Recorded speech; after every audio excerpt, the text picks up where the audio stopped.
আসসালামু আলাইকুম ভাই। আজকে মঙ্গলবার 2টা 31 বাজে, আড়াইটার মতো। যারা মেলবেট অ্যাফিলিয়েটে আছেন তারা কিন্তু আজকে পেড পাবেন।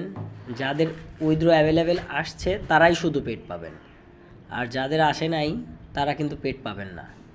অনেকে ভেবে থাকেন ভাই এত আইসে টাকা অ্যাড হয়েছে তো আমার অ্যাভেলেবেল টু উইথড্রোতে আসে না কেন, এটাতে আসে না কেন? ভাইয়া এটাতে আসবে। আপনার হিসাব করতে হবে যেরকম কালকের দিন আপনার হচ্ছে মাইনাস আছে কিনা সেটা দেখতে হবে। যেরকম আমার কালকে $28 মাইনাস আছে, তাহলে আমি $7.21 আমার মাইনাস আছে, এটা মাইনাস ফিল আপ করতে হবে। ফিল আপ করে আপনি যত ডলার পাবেন তত ডলার এখানে অ্যাড করবে। এটা ভাই বুঝতে হবে। দেখুন আমি আজকে পেড পাবো, এই যে প্রসেসিংয়ে আছে, আমাকে হয়তো বা বিকাল 5টার ভিতর ওরা দিয়ে দিতে পারবে।